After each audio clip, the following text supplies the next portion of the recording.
Hello, everybody. How's it going? Good evening, everyone, and welcome. Our community is filled with diverse stories, and we recognize that our story begins with the indigenous peoples of this land.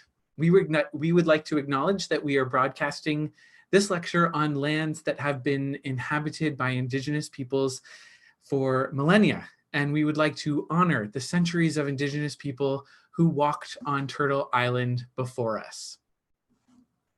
My name is Adrian, and I'm the Visitor Services Coordinator here at the St. Catharines Museum and Welland Canal Center.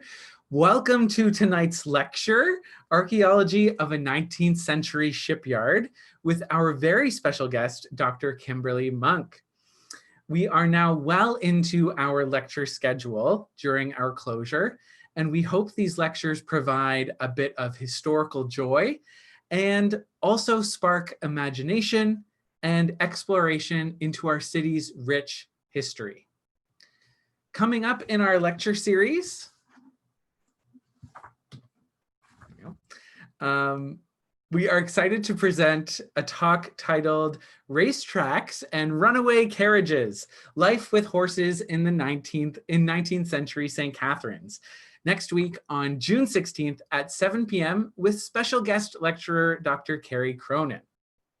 On June 23rd, I'll be back with a talk about our city's built heritage called Lost and Historic Architecture of St. Catharines. On June 30th, we welcome back museum curator Kathleen Powell for a talk about the city's memorials entitled Holding the Torch High, Remembering War in St. Catharines. After that, we're going to take a bit of a break from the lecture series for the summertime, but don't worry, we will be back in the fall with more great topics and some more special guests. Please stay tuned to our social media channels for more information. In the meantime, we'll be continuing on with a lot of other virtual public programs, including some Facebook Live hits here at the museum, a few virtual guided hikes, other tours, and of course, our 2 podcasts, Museum Chat Live and 1 Hour in the Past. Thank you again to everyone joining us tonight. A quick note regarding interaction on tonight's lecture. If you have any questions during the presentation, you can post them in the chat box to the right-hand side of your screen in the browser in the presentation. There's lots of conversation going on. Hello, everybody. And if you are using a tablet or a smartphone, you might be only able to use the comment section below, and you're more than welcome to comment in this comment section below the video as well. There is about a 30-second to about 1 minute time lag. So if it seems like the moment has passed, but you still have a question or a comment, that's okay. Post it anyway, and we'll go back and address it at the end of the presentation. Furthermore, you're welcome to send questions and comments to our email after the presentation, and we'll get back to you. We hope this format works well, and we welcome any feedback if you have any difficulty. Thank you once again for joining us for tonight's lecture, and we are so excited to welcome special guest Dr. Kimberly Monk to tonight's program. Let me give you a brief rundown of tonight's lecture because it's a bit different from the other ones that we've been doing. First, I'm going to talk about I'm going to talk about some of my research into the 1861 shipyard strikes in Niagara. Then I'm going to pass it on to Dr. Monk to discuss her work at the Shickluna Shipyard site say that 5 times fast, in downtown St. Catharines. We'll both take questions at the end of the presentation. So enjoy. Okay, I'm just gonna get rid of I know some of you don't like it, but I don't want to block any pictures, so I'm going to get rid of my camera. All right. A few years ago, I had a brief, almost one-line reference to a strike at the Shickluna Shipyards. I wasn't researching it at the time, so I pocketed it for another time. The story continued to sizzle on the back burner until last summer when I finally had a chance to start digging a bit. The research has been difficult with many dead ends. The research is ongoing, and there are many gaps and many questions remaining. However, by poring over countless pages of newspapers from the period, I was able to piece together a sense of this incredible story that has not been shared until now. Before I jump into the story, I want to extend many, many, many thanks to the kind folks at the Special Collections at the St. Catharines Public Library, to local historian Dennis Gannon, who pointed me in the right direction more than once, and also to Dr. Monk for sharing her knowledge and her material with me. Thank you all for your help.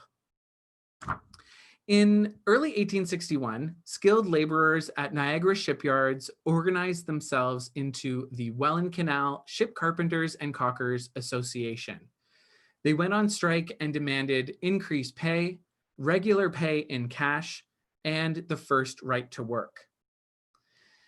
The strike lasted about 5 months and resulted in the dramatic destruction of one of the shipyards. The 1861 shipyard strike is significant because it is an early example of organized labor action, which included workers from across the industry. There are few other examples of similar labor action from Canadian history during this time. Okay. But how did the strike come about? A confluence of trends, events, and pressures led to the 1861 shipyard strike. By 1861, the Second Welland Canal had brought significant industrial wealth to the businessmen of Niagara.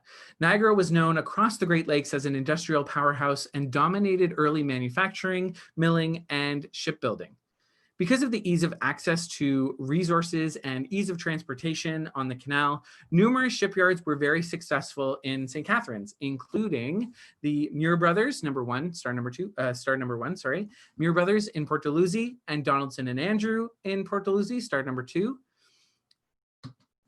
Louis Shickluna, star number 1 and star number 2, fancy, in downtown St. Catharines, along with Melancton Simpson, one of my favorite names, star number 3.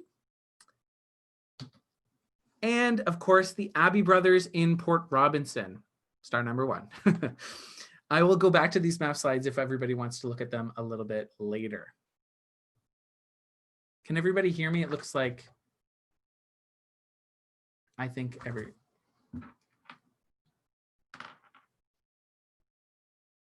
yeah, I can hear me. Okay, I'm going to continue. I'm sorry if people are having technical difficulties. I did turn my camera off so that I don't block any pictures. So you should be able to hear me, but you won't be able to see me for now. All right. Okay, at their peak, between the 1850s and the 1860s, the Niagara Yards employed between 500 and 800 men. Shickluna alone employed 300. Through the first industrial revolution and beyond, labor under larger employers was reorganized so that laborers were expected to attend and work specific hours under specific rules and participate in an hourly or daily wage system rather than a fee-for-service system, which some specific trades might still have used. The wage system under early capitalists was unpredictable and put pressure on families. Since only men were hired at factories or shipyards, only men could bring income to the significant income to the urban home. When men weren't paid for whatever reason or paid inconsistently, it became impossible for families to survive. Gender roles were reorganized and redefined where women rarely had any opportunity to supplement household incomes as they may have done in the past. Unions became the only source of stability available to workers. To steady cash flow, capitalists use a truck wage system, basically paying their workers on company credit, which forced workers to buy product from their company stores at marked up prices with unstable supply. The truck wage system meant that many workers had no money for household expenses and often kept workers in poverty and in debt to the company. If you aren't familiar with shipbuilding from this time period, I just want to give you a rundown of what the skilled workers were and who went on strike, what they did on their jobs. First, the carpenters are the skilled workers who built and repaired vessels at shipyards. Caulkers were the skilled workers who undertook the caulking or waterproofing of the ships, along with some maintenance.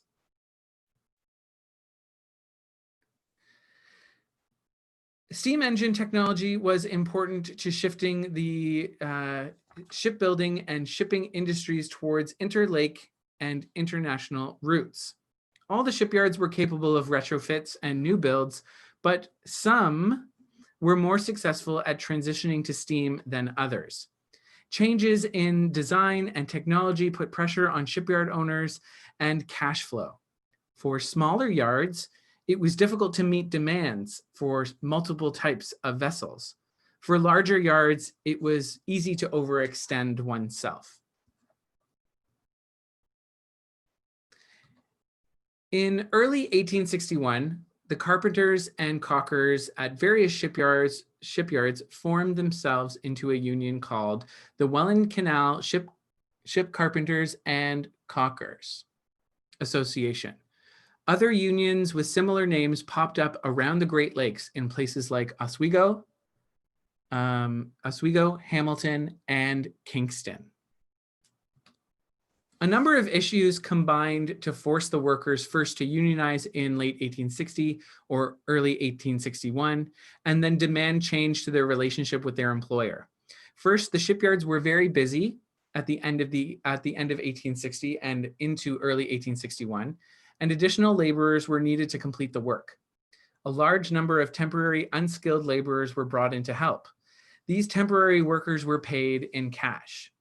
The regular skilled workforce was paid using the truck payment system, where instead of monetary compensation, workers were paid with credit to company-owned stores and supply chains. Now, this wasn't permanent, but often it was sort of, 2 or 3 months on company credit and then maybe some cash payments, and they'd go back and forth. Very unreliable payment system. The workers were only to spend their credit to company-owned stores and supply chains, and while some lived in company-owned workers' cottages, others who had their own household expenses would need to borrow money from the company or from another source, and eventually work to pay off the debt. And it almost became a form of indentured servitude. The 19th century truck payment systems notoriously marked up prices and often lacked in supply. So the first demand was to be paid weekly in cash. The second demand, as you can see from this ad or from this newspaper, is for the union men to have a pay raise from $1.50 per day to $1.70 per day. It was obvious that unskilled workers produced lower quality work from skilled workers. But since the unskilled workers worked more quickly, it gave the appearance that they were producing more. However, the union complained that not only did the carpenters and caulkers have to do their own work, but they were then also responsible for fixing the mistakes and training up these unskilled workers, all while being paid the same amount. So the second demand was an increase in pay. Third, because of the high number of orders the yards took on, and because of the appearance that unskilled laborers were faster workers, even though their mistakes set the companies back significantly, some union men were overlooked or replaced by non-union men and out-of-town unskilled workers. So the third, and likely the most significant demand for the history of the labor movement was first right to work for union members. This is significant because it's a huge step in union organization in this period, and really the beginning of the idea of solidarity, joining union members together for a common cause. I just want to pause here and talk about the early labor movement quickly. The labor movement was very, very young in 1861. A mere 30 or so unions existed in skilled labor trades such as engineering, printing, and shoemaking across Canada. Unions or associations rarely included unskilled laborers. Unions or associations in the early 19th century were not what we know them to be today. There was no union office, rarely a collection of dues, and communication was limited. The first examples of organized work action of this kind in Canada were the printing strikes that rocked Toronto newspapers, including George Brown's The Globe. In 1853 and 1854, the entire union of printers and typesetters walked out on strike against all the newspapers for trying to reduce wages and flooding the offices with unskilled and child labor. There are plenty of other examples of organized work action, including shoemakers' strike in 1859, the Cooper strike in October of 1861, both for increased wages. Yet these deals were short-term and had to be renegotiated often. Without laws and protections available for unions and workers, owners were free to not only go back on their agreements, but also lock workers out and hire in unskilled labor to keep their shops open. Union solidarity was increasingly important to making the negotiated demands stick. Back to the strike. So in March 1861, the union communicates their demands to the shipyard owners. After the owners do not accept their demands, the union men go on work action. Unfortunately, the sources do not specify what work action means, but ships were still being built.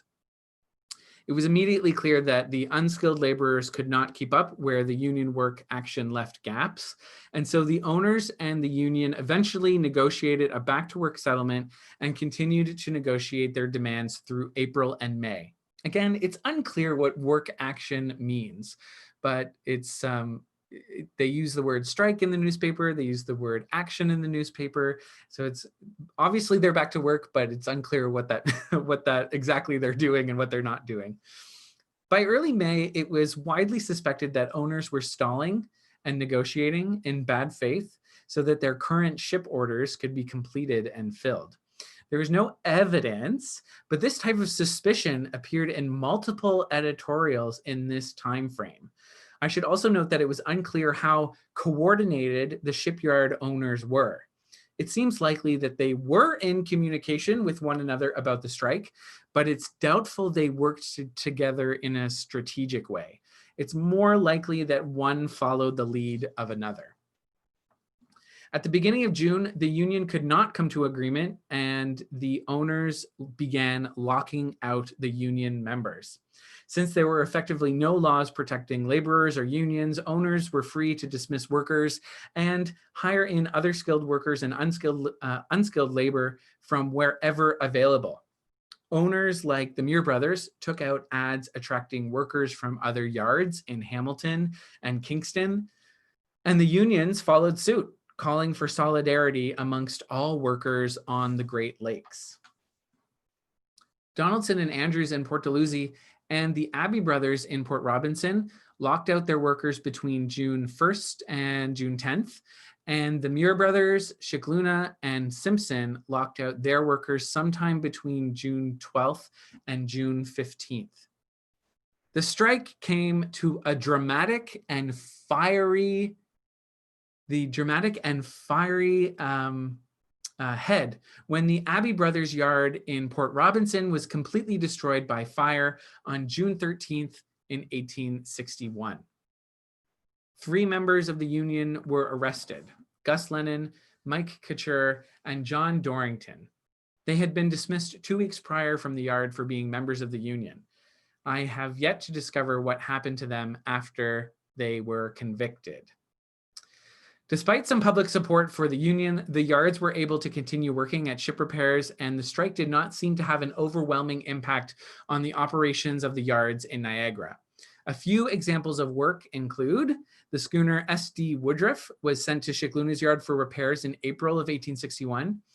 The Canada was launched by Shickluna's yard on June 1st, 1861, and that kind of added to the suspicion that maybe they're just negotiating until the Canada gets launched. So they launched and then they locked them out. So that added to the suspicion. A really interesting story: the first Maid of the Mist was launched in June of 1861. And when the captain took the new steamer through the whirlpool and the rapids on the Niagara River, it was sent to Donaldson and Andrews shipyards in Port Dalhousie for repairs during the strike. Of course, it needed repairs after that trip. And then finally, John Charles Reichert, the MP for St. Catharines, began facilitating talks between St. Catharines and Toronto for ferry service between the cities.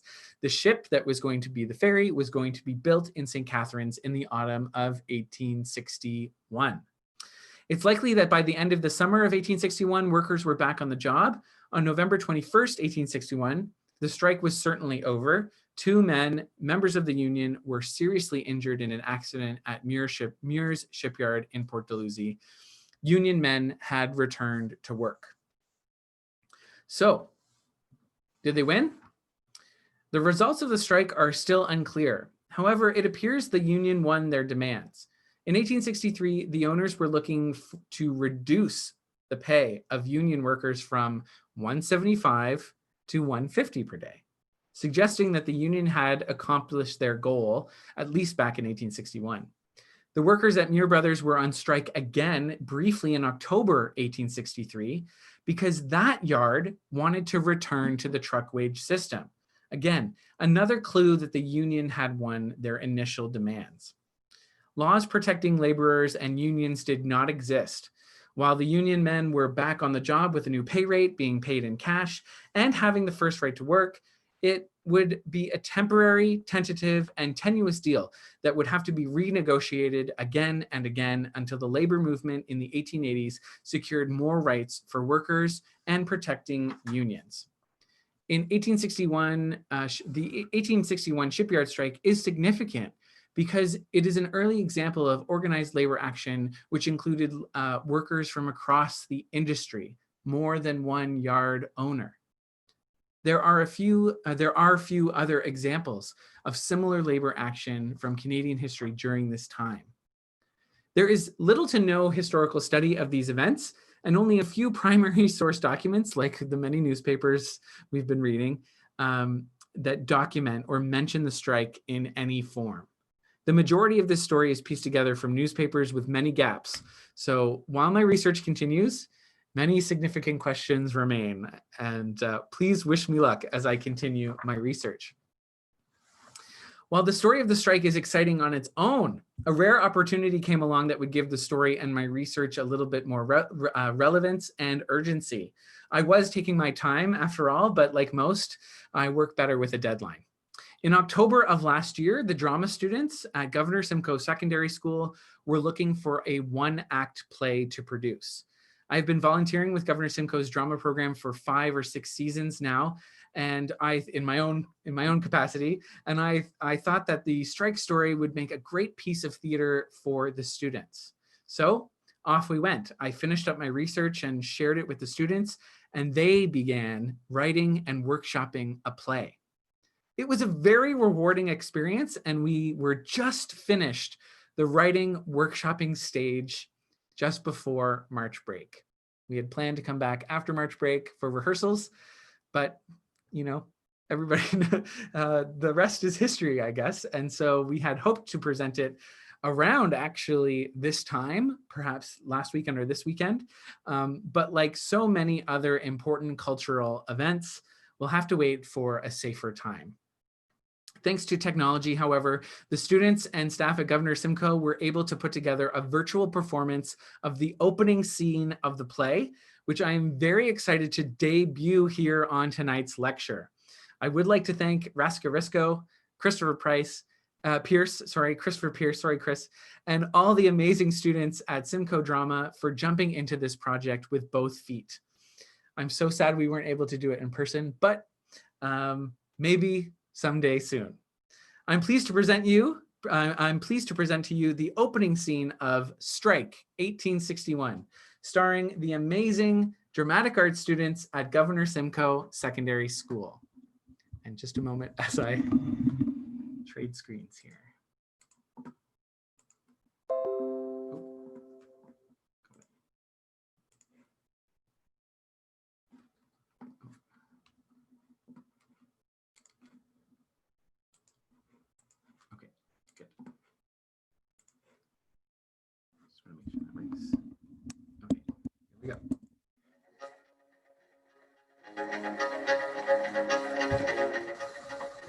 St. Catharines, February 1861. the foundations of our new country are about to be laid. This isn't the St. Catharines our grandparents knew, where opportunity awaited in the fields of Niagara. The work is different now. The work is harder now. Life is harder now. We begin our story in St. Catharines at the famous shipyard owned by Mr. Louis Shickluna. The most successful yard in Niagara. Yet, I'm not alone in the business. We boast 5 other yards on the canal. Mere Brothers of Port Dalhousie. Mr. Simpson of St. Catharines. Mr. Donaldson. And Mr. Andrews of Port Dalhousie. And the Abbey Brothers of Port Robinson. Together employ over 1,000 men who work hard, keeping their yards open. Who haven't been paid. Who can't feed their families. Day after day after day. Ain't right. Ain't right. Ain't right. Their workers are tired. Their workers are hungry. Their workers are fed up. Yet we face incredible pressure to meet demand. to build the finest ships on the Great Lakes. Amidst rising costs. With a civil war about to erupt in the United States. Pay up in cash. Our workers need to be patient. Give us the work first. Our workers need to be patient. We want a raise. Our workers need to be patient. We need more capital. We need to build more ships. We need extra laborers to help the tradesmen. We'll have to pay the laborers in cash. The tradesmen can stay on credit. There's talk of a union, an association. A union can't protect them. It would be optimal if workers would remain patient. I ask for your patience. Will you please be patient? Please be patient. You'll be paid. Just remain patient. Patience. Ain't right. Concessions must be made. Ain't right. If you still want jobs tomorrow. And so here we stand. With our two sides at odds. Ready for a fight. Boiling for a fight.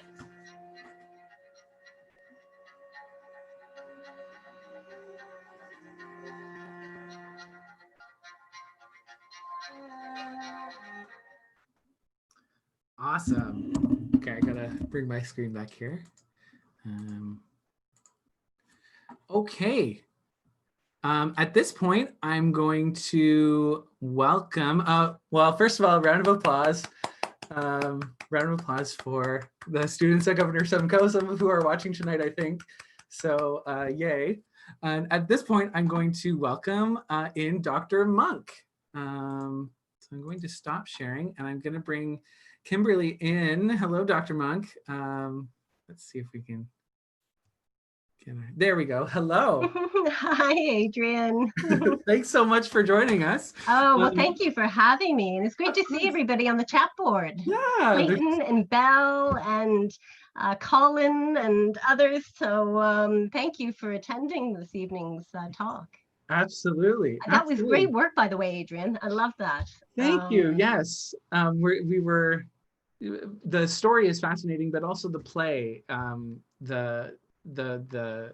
it's just such a great story. You know, it could be a movie, it could be anything, right? And absolutely. So, the fire in particular the fire at the Abbey Brothers grabs people. So anyway, someday hopefully we'll get to present the play and yeah, so everybody cross your fingers for that. Someday we'll be able to be back in theaters and that kind of thing. Okay, let me introduce you and then I'll hand it over to you if that's all right. Okay, everyone please welcome Dr. Kimberly Monk. Dr. Monk is an adjunct professor in the historical and marine archaeology at Trent University and at Brock University. Trained as a maritime historian and underwater archaeologist, which is probably the coolest thing to put on your business card. Dr. Monk holds a PhD in maritime archaeology from Bristol University, a master's in maritime history and nautical archaeology from East Carolina, and a bachelor's degree in anthropology from Western Ontario. Your research focuses, Dr. Monk's research focuses focuses on historical ship types, shipbuilding, which is really interesting for tonight's lecture, of course, and both naval and merchant shipping. Dr. Monk has directed over 24 underwater field projects across North America, the Caribbean, and the UK. She's currently leading archaeological investigations of a 19th century shipyard in St. Catharines, in addition to directing maritime research conducted with the Historical Naval Establishment at Penetanguishene. So, Dr. Monk, I'm going to turn it over to you. You should be able to share your PowerPoint. Okay. And I will turn my camera off, so. All right. It's just, I'll be here, but it'll just be you. Okay, well, let me know if you can see that. Yes, can you put it into a presentation? I will, yeah. Perfect, I can see it. Hold on, we are just, there we go. Amazing, all right. Good. Okay, on see you at the end. See you at the end. All right, well, the biggest fear I have this evening is, of course, as one of my favorite subjects, going over. So I'm going to pop the timer on and try and keep to a nice fine timeline. So this evening's presentation will be, of course, on our research excavations at the Shickluna Shipyard in downtown St. Catharines, which have revealed the later industrial history of this once thriving port town. The shipyard was the largest on the Canadian Great Lakes, as Adrian's able students demonstrated, placing that in the forefront of all other yards. It constructed sail and steam vessels from 1827 through 1891. The site and buildings later repurposed to manufacture boxes and baskets for the carriage of local produce. In 2019, a team of academics, field school students, and volunteers uncovered over 4,000 industrial and domestic objects, largely dating to the late Victorian and Edwardian occupation of the site. Results from the first field season highlight the advantages of multidisciplinary frameworks for interpreting urban sites toward a cohesive understanding of the historic landscape. The site's location also increased opportunities for public archaeology, raising much needed awareness of this forgotten space. The presentation will present a selection of project results and illustrate the historical value of the site. So for those who may not be joining us from St. Catharines, just a little spatial recognition. So of course, St. Catharines, situated between Lakes Ontario and Lake Erie, along the course of 12 Mile Creek, and located adjacent to the current Burgoyne Bridge, and basically downtown St. Catharines. So when we start looking at the site, one would actually start to think that it's a foreign landscape. I mean, it looks like a completely isolated, abandoned plot in downtown St. Catharines. Our VP of Research at Brock had related as being akin to walking on the moon. Of course, the expanse of the property and the fact that there hasn't been development perhaps is thanks to the city of St. Catharines. Of course, as you can see, the only two buildings on the site presently are the maintenance sheds and the wonderful pink fire training tower that you can very visibly see when you're coming down on the 406. But other than that, you would forget that this was part of a major industrial site. And not only just an industrial site, but of course, a particular context of industrial site, whereby we understand a very unique system within the industrial complex. Shipyards were important, and few opportunities to study them exist. Simply because of development or due to their central location, which meant that they were often bulldozed in early development or inundated as a result of changing shorelines. So this will be one of the very first investigations and preferably more complete excavations of a shipyard. There have been examinations previously in the United States but certainly none within Canada, and none that had such a recognizably important history. So again, we are really taking on not only new methodologies with regard to the archaeology itself, but of course, a really spectacular historical site. So, but of course, it wasn't the only settlement of the property. And we have to remember that over the course of history, sites were part of a larger historic landscape. We have to examine the rivers and the lakes and the arable lands and the connections that they provided to communities. And why basically geography plays such a critical role in understanding human settlement. To examine, of course, the location of the Shickluna Shipyard along 12 Mile Creek and its interconnection of rivers, of two major lakes, and the abundance of natural resources that would have been available through history. So certainly, while the site we are focusing on is primarily what we can see from the historic record, we recognize and appreciate the earlier histories, the indigenous histories, and the earlier settler histories of the locations. So I've tried to begin a timeline of sorts, and it is a work in progress. I have a very capable historical team who are working ahead to assist us to fill in some of the gaps of that history. Yes, I'm looking at you, Belle, and James Laird, if he's out there. But part of this history is, again, recognizing this historical environment, recognizing certainly that the indigenous peoples were the first settlers of this area.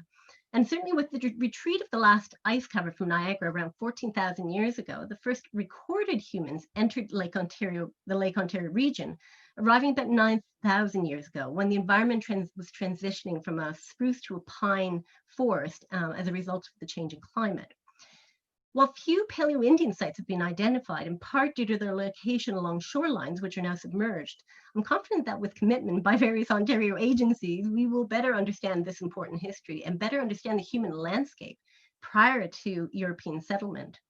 Certainly, archaeological evidence indicates existence of neutral Indian villages in the Niagara region from at least the 14th century. Certainly, the abundance of resources, as previously mentioned, for fishing, hunting, and agriculture, and its locations at the crossroads of north-south and east-west trade networks resulted in settlement expansion across the peninsula. Certainly, the Iroquois Trail, located beneath Regional Road 81, St. Paul, serving as one of those key connections for Indigenous peoples. So we have more to do to try and reconstruct this early period, but it's certainly important to us as part of the larger understanding of this environment.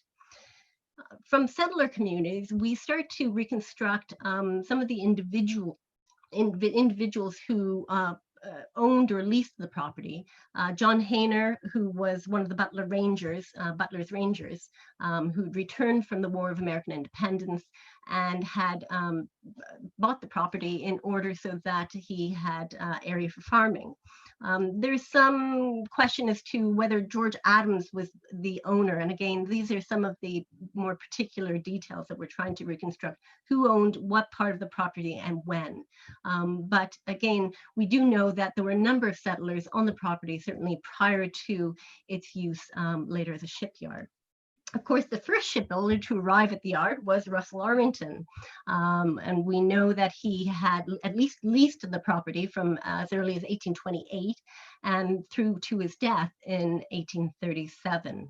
And of course, having launched a number of ships from the site at that time. A contemporary of Russell Armington was the Hayward Distillery. And we have recently encountered a number of documents relating to where that was on site. So we have another side project potentially in the future to look at, certainly not shipbuilding related, but certainly regarding the industrial constructs within the site perimeter. And of course, the eponymous Louis Shickluna, who from 1837 until 1880 would settle the property. And of course, when on to build and rebuild a numerous number of vessels. We'll talk a little bit more about him in a few minutes. Of course, unfortunately, Louis Shickkluna's passing in 1880 resulted in his son, Joseph Shickluna, taking over the property and going on to continue with shipbuilding, constructing a total of about 7 propellers and tugs over his period at the yard. Many of them were iron-framed and wood-planked, essentially meaning composite-built ships. And ultimately, as iron predominated, we see the landscape of the shipyard change, and illustrated by the increased number of chimneys for forges and furnaces. Certainly by, unfortunately, 1891, Shickluna was out of the shipbuilding business. I found a few references, however, to him doing some buildings and constructing a number of houses in places such as Port Coburn. So again, we have a little bit more to dig up on Joseph and what happened to him. But in any case, he left the business, leased the property to the St. Catharines Box and Basket Company, who were engaged in supporting the construction of containers for the agricultural industries, fruit and veggies, essentially, from 1891 until 1901, at which point the business moved locations. And essentially, from what we see, or from what the records suggest, the site was abandoned. Now, I have lots of questions about this, of course. We know that there was no other official occupant on the site, but we can't really say it was abandoned. I say D and D because it was basically demolition, because most of the buildings we know were razed at that point. And ultimately there was some development, because by 1915, of course, we see the new Burgoyne Bridge. And of course, looking at certainly further dumping at the site as a result of our archaeological field work last summer, it's certainly plausible that the site was used as a dumping location, and which would explain some of the materials we were finding in one of our excavation areas along the creek. So whether the site was abandoned or just repurposed for a number of other processes and applications, I think we still have quite a lot to fill in on this period. But this evening, you'll see quite a few of the objects from the site that characterize this period, and which are quite exciting. They do tell us a great deal about Edwardian and late Victorian Edwardian St. Catharines. So again, we'll get to that in a bit. Of course, by 1932, the 1930s, the descendants of the Shickluna family sold the site to the city of St. Catharines, and the ship basin was actually filled in shortly thereafter. Of course, the site was later used by the Sea Cadets, and we've got some great imagery of the Sea Cadets practicing a number of drills on the property from the 1840s. We also, of course, I remember in my early days visiting the site where there was a small trailer positioned on the site as one of the Sea Cadet buildings.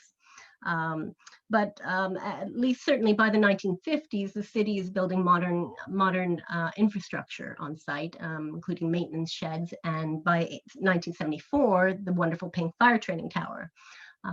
Certainly by the 2000s, we then see, of course, the new Burgoyne Bridge constructed, and it was actually with the new Burgoyne Bridge development in 2014, the excavation for the bridge footings revealing a significant amount of historic material. And it was the impact from the construction that led me to resume my work at the shipyard and to seek funding from SSHRC to enable the excavation of this nationally significant site.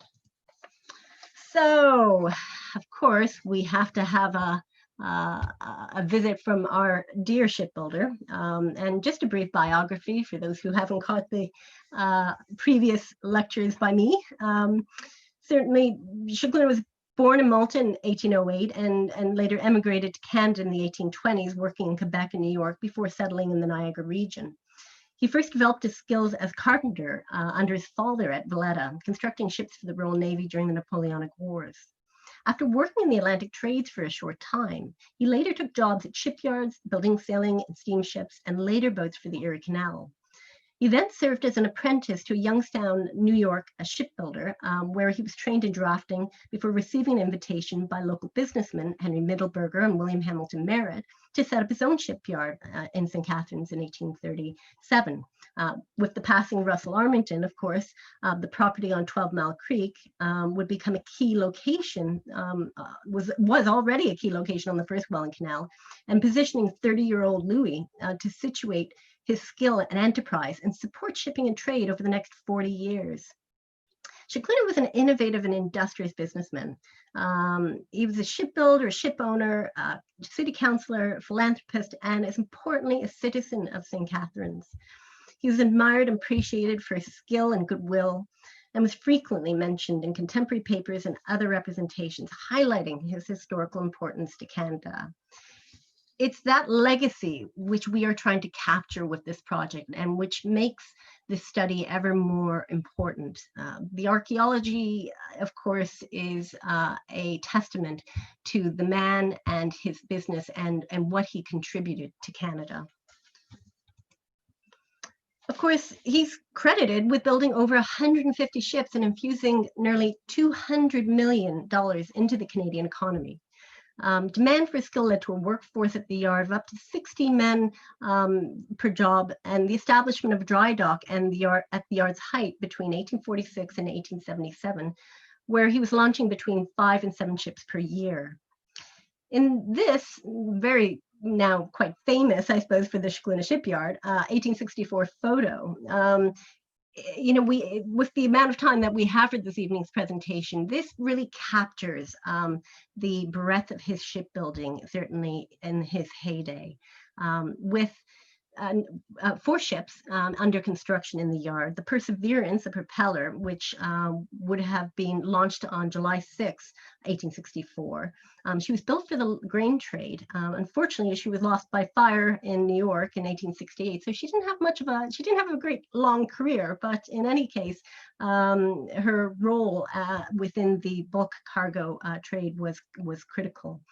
The Enterprise, which is, the Perseverance is the vessel at the back behind the building.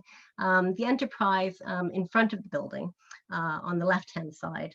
And this propeller, of course, again, had an incredibly long career, having been launched in 1864 and having continued in service of the bulk trades until 1917. She had been later renamed the Norseman and ultimately had performed a great service over that duration. So again, some of his ships having a very, very short career, very short and sometimes quite fiery career, and others having quite successful, lengthy, and quite ambitious careers. So another vessel here, the Samson, over to the right, which also unfortunately was taken by fire in 1894 when she was docked at the Sioux. But she, as a tug, of course, would have been critical in the roles along the canals and further afield, towing vessels, coming to the aid of vessels. And eventually, in the later period, tugs were, of course, used to tow a line of up to 5 or 6 canalers, making them more of an economic value rather than paying men to sail them. By towing them with one steam ship or propeller, you were able to get a lot more, shall we say, bang for your buck. So ultimately, in the foreground, we see the Valletta, a beautiful and very typical canaler of the period, sailing canaler of the period. This barkentine was on the Chicago trade and would be carrying anything from grain to corn. Unfortunately, docked at the port of Chicago in 1871, she again succumbed to fire as a result of the Great Fire of Chicago.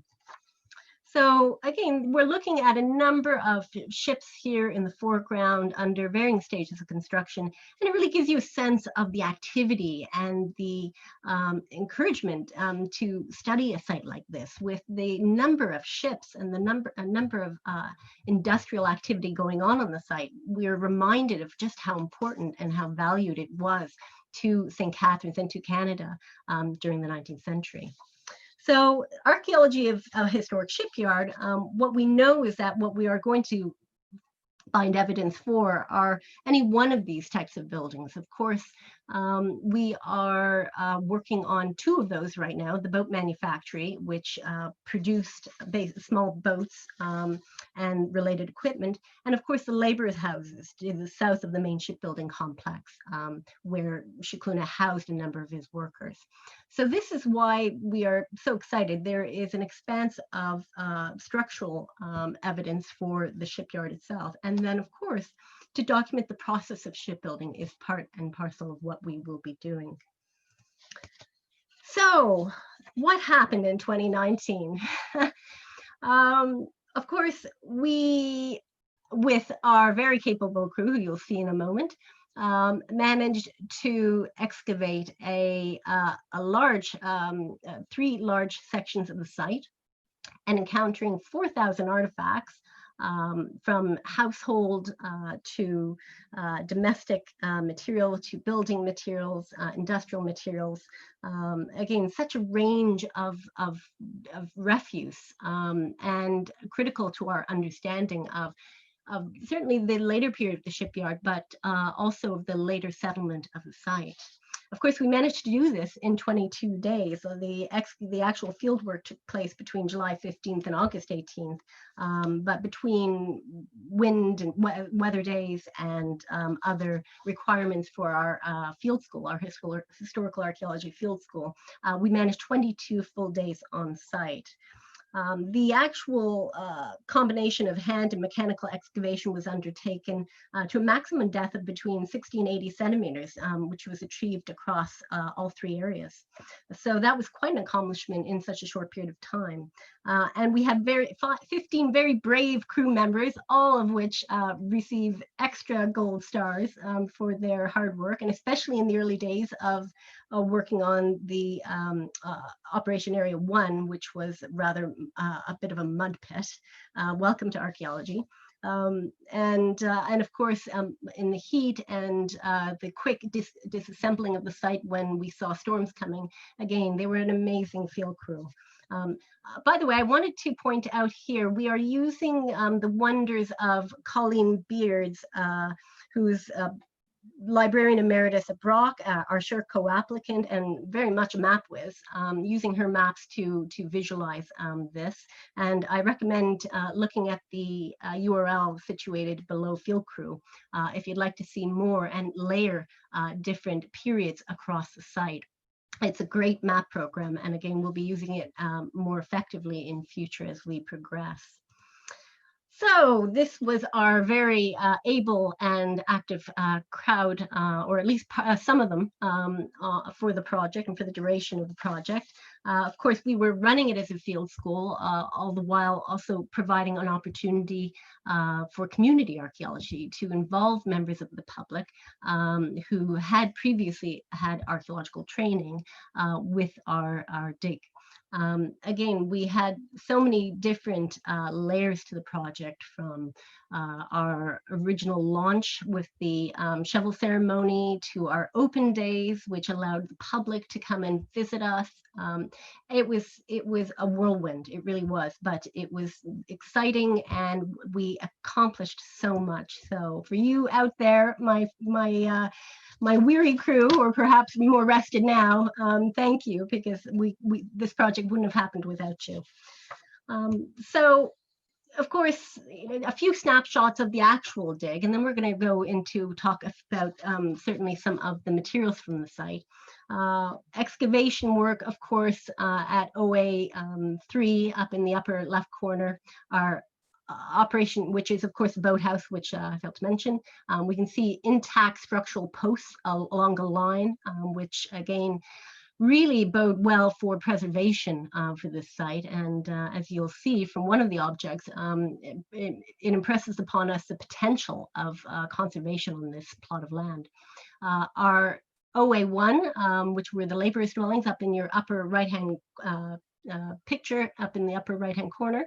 And again, providing again an opportunity to have an examination of one of the houses at least that were situated on the property.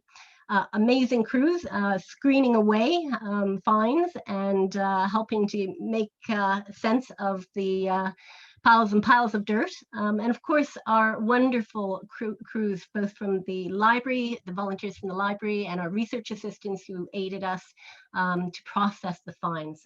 Again, an exceptional team who worked together to make this a reality.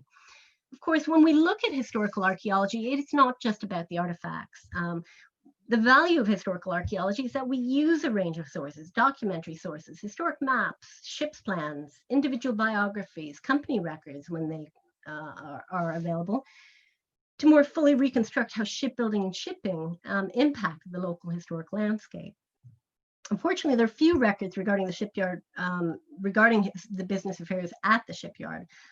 We've been fortunate to have access, thanks to the St. Catharines Museum, in fact, to the James Norris papers, which have provided at least some information about the shipyard and some of the receipts from the shipyard that were held within the accounts for James Norris.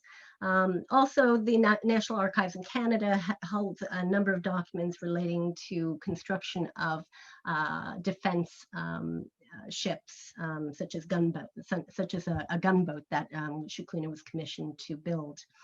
So there are a wealth of resources that we have. And of course, we're reading landscapes, we're reading objects, and they themselves are helping us to better understand the complex of the site and site area. Of course, an important aspect of what we are doing is connecting. We are connecting what we find in St. Catharines on a global scale. So, for example, the upper left-hand picture shows the elder works at Cobridge in Stoke-on-Trent, which housed Henry Alcock, a potter there from 1861 to 1910. And when, of course, these potters were sending, of course, their goods off to the other end of the world, they were shipping them off onto small canal boats, which would make their way up the Trent Mersey to ports such as Liverpool, where then they would be shipped on ocean-going vessels to places such as either Montreal or Kingston, where they would then be sent aboard a canal ship, especially if they were transiting the Welland Canal. And ultimately, ships such as Shickluna's Propeller America was one such ship on that run, transporting earthenware in its cargo during the 1860s. And then, of course, for the benefits of the local occupants or the local citizens of St. Catharines, particular wares that would appeal to their interest in the ceramic patterns, or in this particular case, of course, various subject material relating to, of course, its use as a, I've just forgotten the name. Can you imagine that? Well, let's just say for your evening duties. Anyway, so let's leave it at that. And then, of course, Kimberly, do you mean chamber pot? Thank you. That name just escaped me. Thank you, thank you, thank you. You're welcome. And then, of course, from chamber pot to archaeological artifact, which, of course, is the best part of it. I say so as an archaeologist, of course. But again, we see these objects, and we have to consider the larger spans of their histories and where they come from and how they've gotten to where they are. So Of course, when we look at some of the early period of material that we located on site, we come across a number of different patterns, and including Thomas Farival, who operated a pottery in Cobridge between 1851 and 1967. He, like many others, would eventually be subsumed by Wedgwood later on. And ultimately, this particular pattern was quite interesting. It stumped me for quite some time. I actually reached out to the potteries. If anyone wants to look at the potteries and all the different prints, I would recommend you go and visit thepotteries.org. In fact, you will see this particular piece on their website. So we're famous, of course. It presents an opportunity to share our information with them. And again, they've assisted us with a couple of identifications. We look to different types of transfer prints as representative of particular choices and tastes of the period. In the scenic vignette up in the upper right-hand corner, which again dates to approximately 1832 to 1847. And then located down in located at Operation Area 1 by actually none other than Alan Slachta, was this lovely piece of blue edgeware, again dating between 1847 and 1884. So we've got a real expanse of, again, Victoriana on the site, and again, a few other objects, which I'll show you here. We found 3 patterns from the Meakin potteries, from both Alfred and his brothers, Jane G. Meakin, which again provide us an opportunity to look at this particular pattern as it's seen over time, preferences for patterns by a particular pottery and their export trade. It becomes an important part of our understanding of material and preferences within Victorian St. Catharines and certainly the later Edwardian period. Certainly, we're looking also at the nature of production, distribution, consumption when we're looking at materials. So, for example, Wood & Sons, who produced a number of patterns for the firm of Gowans, Kent and Company, a wholesale distributor in Toronto, who manufactured for a lot of the hotels and shipping lines within the Great Lakes. So he really had a period where he flourished doing so, where the ceramic would be sent over to him. They would put the individual stamp for the specific line or hotel, and then they would export that to the specific location. Again, this particular piece that we found in Operation Area 3 down by the boathouse was, of course, a fantastic day. I remember that, and ultimately it indicates some of the clientele where some of these ceramics were employed. And of course, how can we forget about that old boot?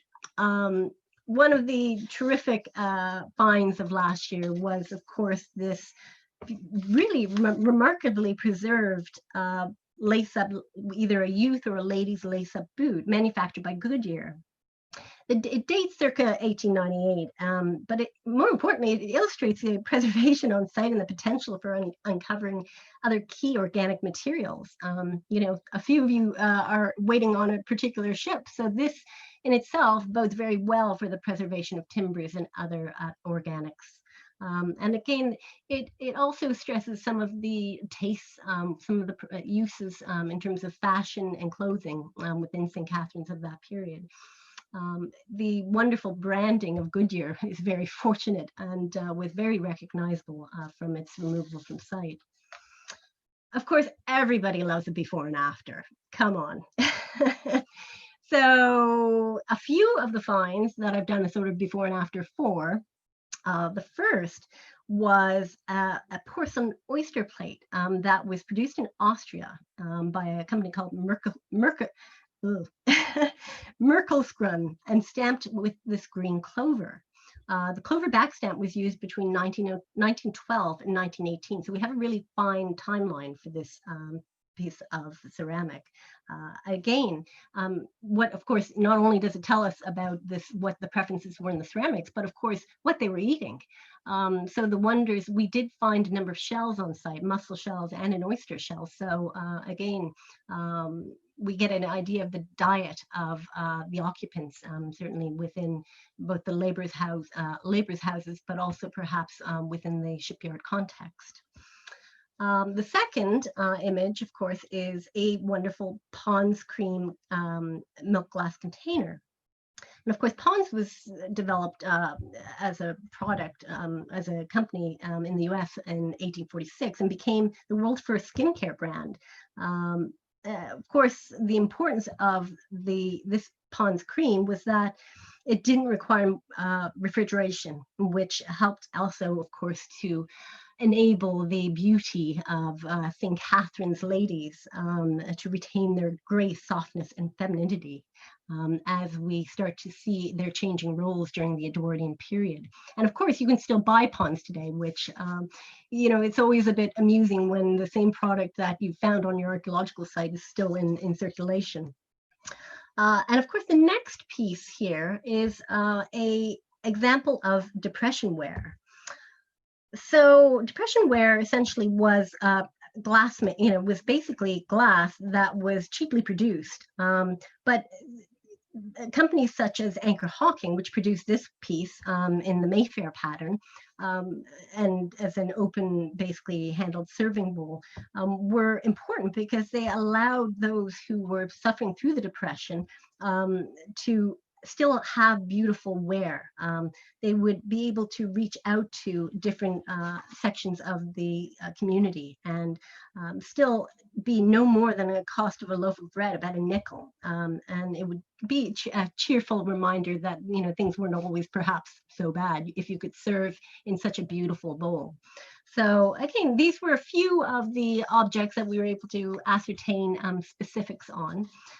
There were, of course, many others which tell us the story of Edwardian medicine cabinets. So, for example, Cruchen salt containers, which were a mixture of salts and citric acid used for a digestive cleanser. Mentholatum, actually, which the company is just in Fort Erie and settled in about 1905 down there. But mentholatum was, of course, used as any number of ways to improve health, again, applied and for first aid and so forth and so on. And of course, one of the very cool objects that we did find was this shaving cream tube, and it was still rolled up. So again, it's not only showing the process of what we do when we're actually maybe trying to get the toothpaste out of the toothpaste roll, but again, also shows a very early product by Rexall Drugs. Again, this would have been probably in around 1905, 1910, but again, demonstrates the wide reach of Rexall when it, the United Drug Stores basically became a cooperative and helped to produce and mass manufacture different products. So very quickly run through those objects, but again, a real taste of what's to come, and they are certainly only a fragment of the material that I'm working through. Of course, what are we doing as we move forward? The Shickluna Shipyard, we will continue, of course, in operation areas 1, 2, and 3, and hopefully be able to extend those areas with permission of the city. We do plan to look at the 12 through both underwater and terrestrial archaeological approaches. Again, much of the relics of the shipyard and of course of the use of the 12 will be vital to telling the story of this important river and its use during the industrial period. And of course, we're going to be looking at the Shickluna dry dock, which again, through geophysics and hopefully later test excavation, we can open up a little bit more information about the construction of the dry dock and about the Shickluna's complex there. This summer, we're working towards completing our Welland Canal registers. I'm taking volunteers, so anybody who wants to do a little transcription, you are very welcome to join us. They are one of the most valuable pieces of information about the Welland Canals, telling us about the goings and comings of ships, about the cargoes, where they're from and where they're bound. It's an exciting, and history is not boring to me. So clearly I'm a willing subject, but oops, sorry. See, I got so excited there. But these really they tell so much about St. Catharines history. And of course, Lock 3, just located in the lower right-hand corner, is where these remarks were taken from. And a little sort of canaler doodles up in the upper right-hand corner that was held in one of the register books. Again, it's a wonderful record that will complement our work. And of course, we are running an online program. So we have taken our field school and again, compacted it into an online forum. So those who took our field school, some of them are actually joining us again on this course. And what they will get from it will be more on the background to the archaeological legacies of Niagara, not only the methods, but also more on the historical source material, built heritage methods, and other aspects of the environment and material culture. It's exciting. It can be done at home. We are still taking students, so sign up, folks. Let me know if you have any issues, but we can try and get you sorted and introduce you to our fabulous University Department Administrative Assistant friend Meth, who will get you aboard in record time. I'm hoping. So of course, this work is never done alone. It takes a cadre of many people, many committed individuals. So again, call out to those of you who've joined us this evening, and of course to those here on the list. We had great support from Brock University and also from our community sponsors who, again, made this happen. Our grant funds alone could not have supported the work. We definitely need community support for this project for it to continue. So thank you to everybody who actually made that, made last summer happen. My only regret is, of course, we're not out there this year, but it will happen again, I promise you. So if you would like to learn more about the project, please, we are going to relaunch the website, I promise you, by the end of August, and it'll have all sorts of blogs from last year's field course and images. Our timelines will be a bit more worked out. Of course, we have a Facebook page, Archaeology of a 19th Century Shipyard, and our Instagram account. And of course, if you would, in fact, like to volunteer, contact me at shipyard@brocu.ca. or of course reach out on Twitter. So that is me done. And a little over time too. No, it's fine. Not at all, not at all. Thank you. Let me find my video. There we go. Thank you, Dr. Monk. That was, I'm so glad that I was muted because there were so many enjoyable stories and so many anecdotes that I was laughing for. Oh, good. So well, I could talk on and on and on, and it was really difficult to choose what artifacts to share, but hopefully that gave a sense of a few of the sort of interesting ones. Yeah, absolutely. I'm just going to try and, oh, can you just press stop sharing? Oh, yeah, I sure can. And then it'll just be SR, oh, maybe, yeah. Hold on. Oh, okay, great. Hold on, I'm trying to find this. Here, let me, nope, maybe not. Don't know if that's done it or not. I don't think so. Okay. That's okay, we can just continue. It's just that it's one screen at a time. I'd rather have us both up. Okay. So if you go to share screen, maybe it's me. Yeah. Share screen and then stop share. Maybe it's at the top of your screen. It might be at the top of your screen. We were doing so well, Adrian. It's all right. It's all right. Yeah, exit full screen. I don't see a stop recording, That's but we'll leave it like this. Okay. All right. So while we just there are some questions coming in, and I'm going to give them some more time because there's a bit of a lag to ask some questions. So folks, go ahead and ask your questions. And I'm going to just quickly do a little bit of a wrap up. And Kimberly, I found a really fun newspaper article you will really enjoy. So as a teaser, everybody stick around because there's a funny story about poor Louis Shickluna that I want to share. From 1863, yeah. Okay, so thank you very much for everyone for attending tonight's lecture. If you have any questions about tonight's lecture, you can post them in the comments. As I mentioned, I'm just gonna try and, oh, here we go. Share my screen, there we go. Let's see if that, I think that probably worked. All right, Kimberly, can you see my screen now? I think so. I can, yeah. Awesome, all righty. So just as a reminder, everybody, we have some other lectures coming up in the next 3 weeks.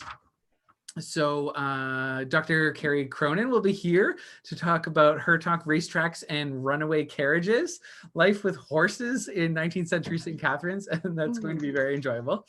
And then we'll have myself, I'll be back to talk about lost and historic architecture in St. Catharines. And then, and that's on June 23rd. And then on June 30th, Kathleen Powell will be back to our curator to talk about the city's memorials with her talk entitled Holding the Torch High, Remembering War in St. Catharines. We've had a lot of significant war anniversaries recently, so that will be a really interesting discussion of some of the memorials in the city. And then after that, again, we're going to take a bit of a break from the lecture series. It's a lot of work, as I'm sure you all appreciate and understand. But don't worry, we'll be back in the fall with more great topics and some special guests. So please stay tuned for our social media channels for more information. And maybe we'll be back again with Dr. Monk after your summer course. You might have more to report. I know you're not out digging, but you might have more research to report. So we'll have to have you back to give us an update. Sounds good. And then also, ladies and gentlemen, don't forget our 2 podcasts, Museum Chat Live and 1 Hour in the Past. You can catch our podcast on iTunes, SoundCloud, Spotify, and Google Podcasts. And in fact, a new episode of 1 Hour in the Past will be out this Friday. It's about the family compact. So that's a very interesting political discussion of Kathleen and I's research that we only have 1 hour to complete our research. So that's a lot of fun. I'd also like to remind everyone to give us a like and a follow, and also a like and a follow to all of Dr. Monk's social media as well. So we're on Facebook at St. Catharines Museum, and then also on Twitter and Instagram at STC Museum. And of course, most of our material lives on our blog, stcatharines.museumblog.com. So while we have, just waiting for a few more questions, hopefully, but I wanted to share this really neat anecdote with you because during my research in the strike, for the strike material, I came across this newspaper article from 1863, from the Evening Journal in 1863, October 1863. So here's what it reads. Accident. We are sorry to learn that Mr. Louis Shickluna, the eminent shipbuilder, was thrown out of his buggy last evening near the cemetery on his return from Niagara. Have you heard this one before? Okay. That's good. I'll finish reading it for everybody. Where he had been to purchase timber for the new steamer he is going to build for Captain Malloy, and sustained some serious but not fatal injuries. His face and side were bruised, but no bones were broken. And so my question for you is, was the ship actually being built for Captain Malloy? And do we maybe know could we sort of guess the timing? I could probably look into our database on Shickluna ships and ascertain that fairly soon, but not immediately, not tonight, unfortunately. Yeah, no, that's okay. But in my head, it's interesting because that picture of the shipyard that we were talking about, that's 1864, is that correct? It is, yeah. So it's possible, October 1863, maybe he was bringing some wood back for one of those ships that was in the shipyard. That would be so cool. Very, very possible. I like to imagine him too as a sort of a hands-on kind of guy. A lot of the he was in that picture. I forgot to point out he's in that picture, by the way. Oh, is he really? Yeah, he's on the he's standing on the deck of the Samson. Let me see. I have that picture in my slide too. Yeah, it's such a there you go.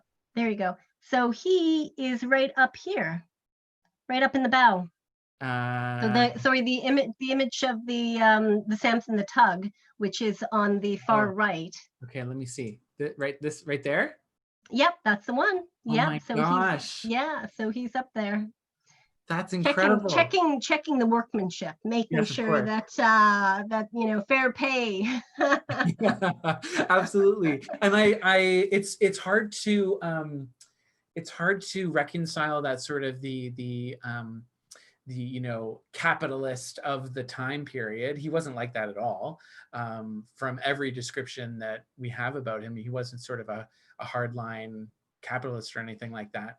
So it's really hard to reconcile the that sort of evil mustache twirling capitalist with the man who fell off his wagon on his way back from Niagara on the Lake, poor Mr. Shickluna.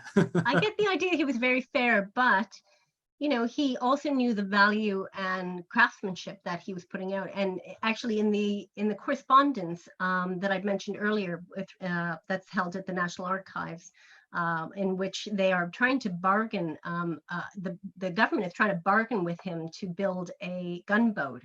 And they're not having any of it. They think, well, so-and-so down the river can build it for so much cheaper. Anyways, ultimately, I think they did go with him, but it was not without some terse letter writing between Shickluna and the government, because he actually had, if they had to sort of meet a particular deadline, he had to avail himself of the materials and the men, and he needed to set that in a schedule. So and I mean he was a success for a reason, right?